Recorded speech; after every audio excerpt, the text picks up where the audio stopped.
pleased to speak on the Local Government 2002 Amendment Bill and to follow on from the effective Minister for Local Government, the man who was brought in to rescue the government from the mess that was created by the Minister in charge of this bill in the terms of the Auckland Super City amendments. And I wanted to comment most particularly about the parts of the bill which relate to the effective privatisation of the water services. 35 years is the provision in this bill for which schemes can be operated under the boot process. And it's a Clayton's privatisation, because if you calculate what 35 years is, it is 11 and a half terms of this Parliament. It means that somebody aged 30 now would be in retirement age before they got a say once again on who should be running their water schemes, who should be looking after their interests. And what MP in this House has served 11 and a half terms? 11 and a half terms of Parliament is the amount of time from the current provision of 15 years that are available at the moment to those who wish to operate boot schemes to 35 years. It is privatisation and drag. And I guess I can recall in a past life in this House Sir Roger Douglas in his role in a Labor government, and I acknowledge it was a Labor government, arguing the case for state-owned enterprises. And I, for one, supported the argument that we needed to see the efficiencies that state-owned enterprises would bring. But I did not appreciate, and I was not a member of this Parliament at that time, but I suspect most of the caucus did not appreciate. In fact, there was an agenda behind the agenda, and that was to take SOEs into privatisation. And we are seeing exactly the same with this process, I believe. I would think that some members of the National Caucus would be supporting this on the basis that this will deliver some efficiencies in water delivery. I say to them, look very closely at this, because behind it, I do believe we are seeing a move towards effective privatisation of water services. 3.5 decades is, in many people's terms, a lifetime. It's certainly a generation, and it's too long a period to entrust. And I'll come to some points around why we can't trust it for that length of time shortly. I would acknowledge that there are good people in the water industry who are in support of the idea that 35 years under boot schemes, build, own, operate, transfer, are a good time frame to allow schemes to be built, operated, returns to be made. But the reason I'm suspicious about this mostly is that a month ago in this House we saw the disemboweling of Environment Canterbury over issues of water. That was at the core of what happened in this Parliament. In 30 hours flat, we saw an elected body, a democratic body, put out of office in 30 hours flat with an agenda behind it around water, because the Prime Minister's statement to Parliament in February of this year was he wanted to see new water schemes, new irrigation schemes in place in Canterbury next year. And there is no way on God's earth that that can be accompanied by the new and much required environmental tools which can allow that water to be delivered in a way which does not add further to the detriment of water quality in Canterbury, which already is in such a state that it's not safe to swim in our lowland streams, let alone drink the water. So this is why I have the suspicion around this bill and the timeframes for 35 years around boot schemes, because we did see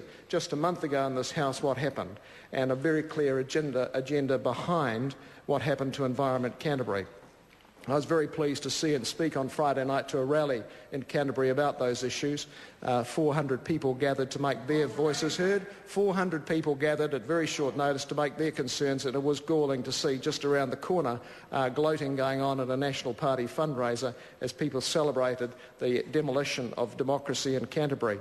Since we saw the ECAN disemboweling act take place, in more recent times we've seen the Minister of Agriculture issue a very clear warning to other regional councils: look after the farmers with water or else. There's a very explicit warning to other regional councils: if you do not deliver what this government wants in respect of water to farmers. And I want to make very clear, I support irrigation in my province of Canterbury. I want to see the greening of the plains, but it must be done in a way which does not add further to the And the member opposite is from an electorate which has no safe lowland streams still to swim in. And if you want to take your kids down to it and see the diseases that they're likely to risk, or take your dog down and let them drink from the rivers, because dogs cannot now drink in the rivers of Canterbury because of the water quality, and you are doing nothing to improve the water quality, the member for Rangitata, nothing to improve the quality of water. There is no way that you can put in place in the time frame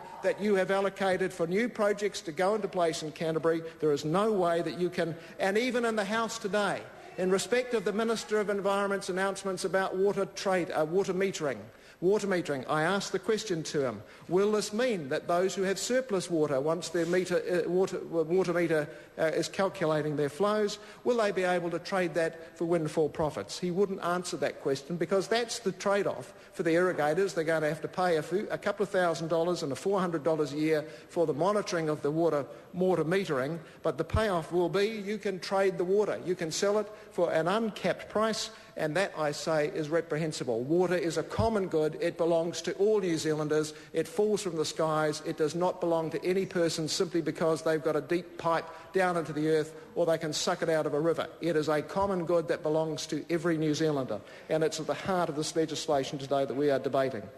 I would like to acknowledge that there is a case for water metering for farmers who are using billions of litres, sometimes millions of litres, billions of litres of water, but there is no case whatsoever for farmers to gain windfall profits. And I think that was the softener with the water metering announcements of last weekend.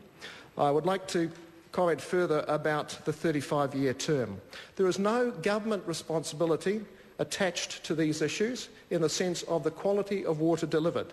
And some of you last night might have seen comments on TV1 from the Minister of Health and myself about the issue of drinking water safety. 1 in 6 New Zealanders currently still drinks water which cannot be deemed safe according to World Health Organization minimum standards, nor is it measured, or that's the other option, sometimes not measured, sometimes is measured and doesn't meet the standard. And the Minister cannot give any assurance. In fact, he's sitting on $80 million of funding put aside by the Labor government to help small communities to improve their water quality. And this bill actually passes the responsibilities in terms of those issues. They actually still pass and rest with the councils. They're not being transferred to those who operate the boost schemes. They are still being held by the councils. They will be responsible if there's a failure in terms of water quality, not the operators of the boot scheme as I read the scheme, and not the government. And I say that there must be some change in terms of regulatory regime in respect of getting water quality right if we are going to have any sense of water quality improving. And I note the article in today's Herald from Margaret Devlin, a very distinguished woman. She is the former chair of Water UK and managing director of South East Water in Britain. And she makes these comments, that New Zealand lacks overall national water regulation rules, that there is regulation, as she acknowledges, can play an important and very positive role. It's not simply a negative. When you're dealing with something as important as water, this bill should be accompanied by some sense that we are going to have water regulated in terms of quality, in terms of pricing. There is nothing in this bill that mentions what will be happening in respect of pricing. In Britain, we have Ofwat, the Office for Water, which sets clear performance parameters. We have an environment agency that works on environmental protection. We have drinking water inspectors who ensure that drinking water is up to standard.